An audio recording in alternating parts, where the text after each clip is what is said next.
How does a Yu-Gi-Oh player behave in Pokemon TCG?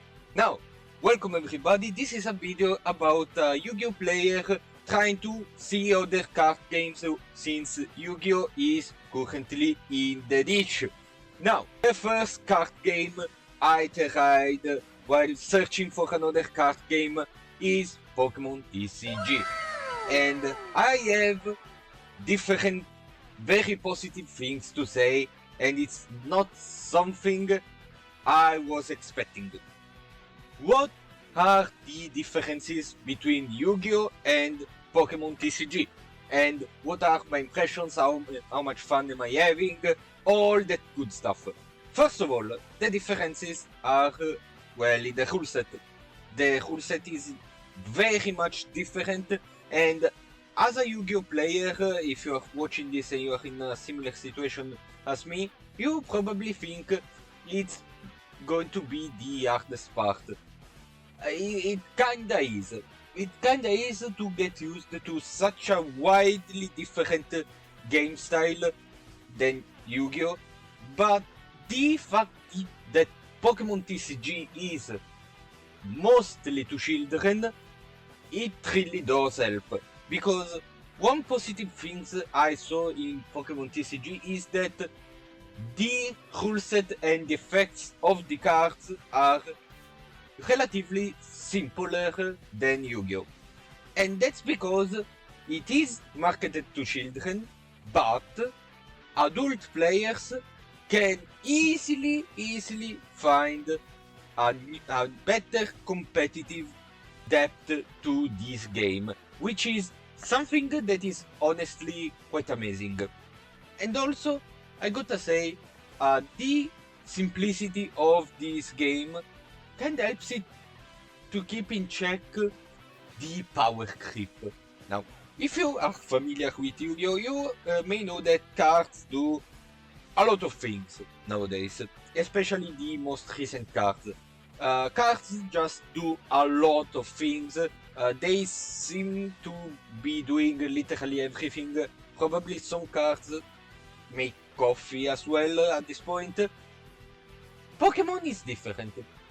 Since it's marketed towards a younger audience, the effects are relatively simple.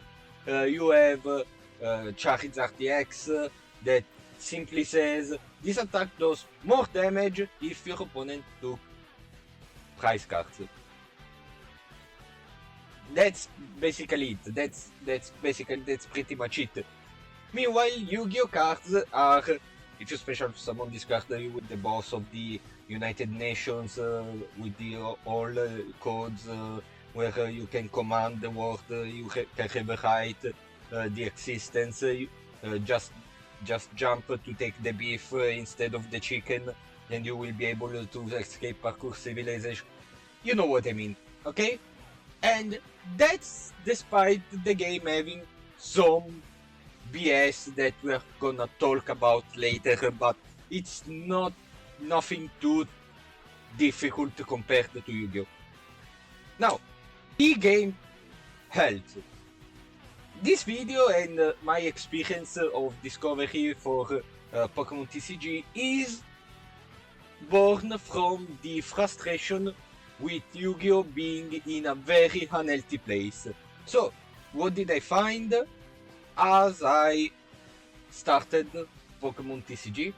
I found a game with a very healthy situation.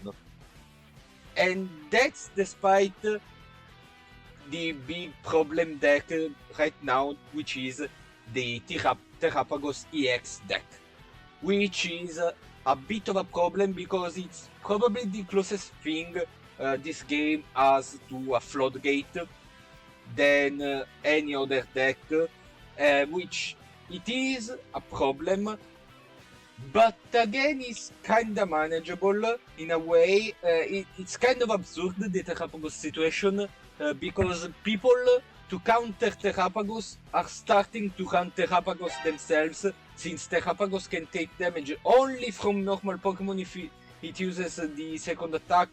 So it's kinda It's kind of a mess. All decks seem to run a Terrapagos engine just to counter other Terrapagos, so you might end up in a situation where everyone is playing Terrapagos just to counter Terrapagos. It's kinda like how a couple of years ago people ran Mystic Mine in order to counter Mystic Mine.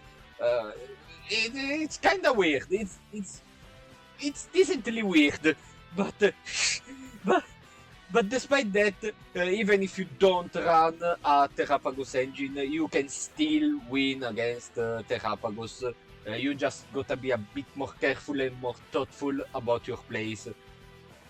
But aside from that, the game is very healthy, even from a product perspective. The Pokemon Company, at least the trading card department, is doing an amazing job at one specific thing that Yu-Gi-Oh has failed to do up until now, which is splitting the rarities for competitive players and collectors. Now, Yu-Gi-Oh has this problem where cards are very highly priced, in TCG at least, because OCG is thriving. I'm genuinely happy for them. I kinda want the TCG to follow their steps, but I don't, they're not gonna do it.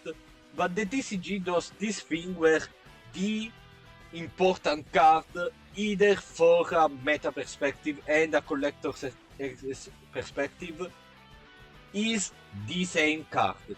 That causes the same card to be torn between the two audiences, and this will only make the price rise more and more. Meanwhile, Pokemon TCG does a very good job, because let's take for example Charizard DX. Charizard DX is in two forms. It's in the usual EX with the dark type background and the Infernal Rain ability, and the full art EX, which is the same card, the same effect, Infernal Rain, etc., but is a different rarity. It's more of a full art card rather than being a 3D model within the little square of the artwork. This solves the problem, because this will cause the normal EX to be way cheaper than the full art.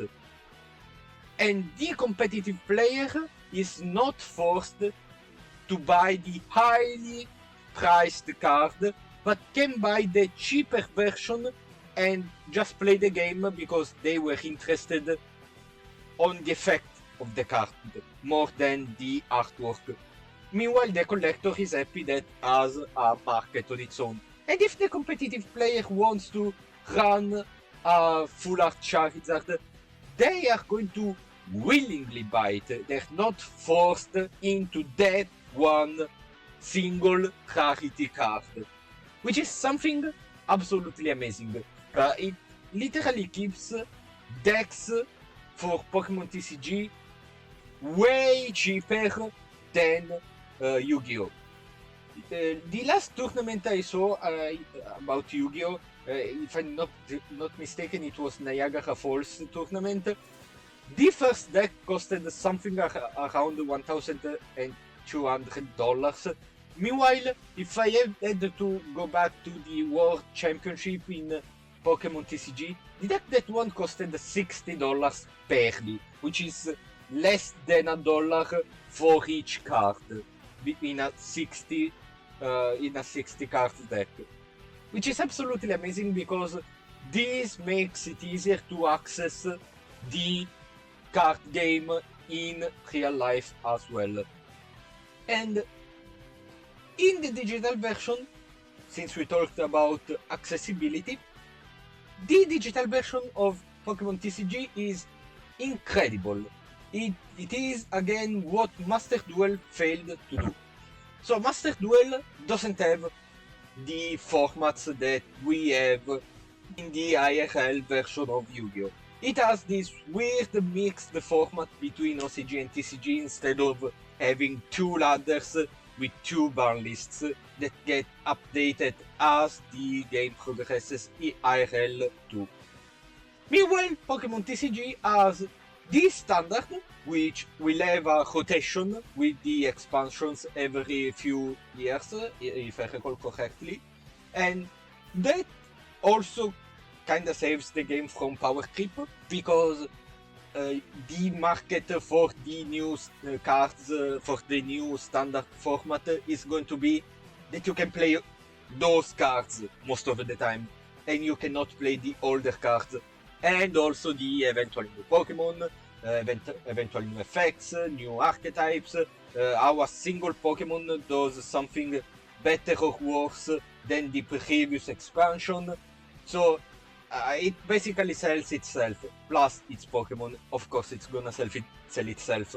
So that's already a big thing, and Pokemon TCG Live also has the expanded format ladder, which, as you can tell by the name, will host even the older cards. You can play basically whatever you want, but the most popular is the standard, of course, because it's the tournament legal format, okay? And that helps a lot people getting into the game. I got into this game so easily thanks to this, and also by the fact that this digital version of this card game is very easily to access, because again, it's marketed to our children. I was able to buy the battle pass completely free to play just after 10 days of doing my dailies, which is absolutely amazing, especially for such value in that premium battle pass. It's absolutely amazing, and I really suggest getting it, because it offers so many rewards. It makes it so much easier to obtain cards or extra gems that will help you get more packs, or even better, it will give you so much dust to craft cards that you need to complete your deck. It's an amazing format that they made, because again, it's marketed to our children. So children not only will have the option to insert the code in each pack both IRL, but they will also just play the game. They will play the game and they will get rewards for it, and they can buy whatever they want. It also does have a ranked ladder, which is very helpful, because some people may want something a bit more serious, and they have better chances to find a proper match in the competitive ladder rather than the casual ladder. So that is amazing. Meanwhile, Master Duel started doing predatory practices about the gems bundles, which is it's kinda disappointing. So yeah, the game health is good, accessing the game digitally is very easily, and now it's way easier thanks to the new app Pokemon TCG Pocket, which is the new app that they released, and that literally multiplies the opportunity for people to get into the game, because it offers you an opportunity to get new packs, new cards, slowly build up your collection. It's absolutely incredible. I'm still kinda early in that, so I'm providing footage for the TCG Live, but as I get more stuff from it, it will be better. I will probably either offer both. I shall see. But how's the meta? I talked about Terrapagos before and how much is a problem. But apart from Terrapagos, and we all know that Terrapagos is BS, how is the meta overall? The meta is pretty good. Now, a lot of people will complain about Charizard, but I feel like Charizard is not much of a problem. It's a very easy deck to start because TCG Live also offers you a wide variety of starter decks that are very close to the actual deck lists that you wanna play. And Charizard is the most easy to use for newer players, but I think people don't have much of a problem with Charizard itself, rather than the Dusk Noir engine that runs, because I've talked about how Charizard gets stronger each time the opponent takes a prize card. Yeah, Dusk Noir just forces your opponent to take a prize card while also doing 130 damage and self-destroying, so you can understand it's a pretty huge combo that goes on there. But overall, I feel like the meta is fine. It doesn't have too much BS compared to Yu-Gi-Oh, where it's all the top meta decks are all BS. And yeah, me personally, I found success and a kind of a love for the Ancient Box deck, which is the Roaring Moon deck. It's not even going to use the EX Roaring Moon, like it's not your only option, it's not a forced option, but it uses the normal Roaring Moon with Vengeance Flatswing, and it's essentially an anti-meta deck where you mill your own cards in order to have a lot of ancient cards in your discard pile to empower the base Roaring Moon. And I gotta say, I quite like it, even for the very aggressive yet slow and calculative playstyle.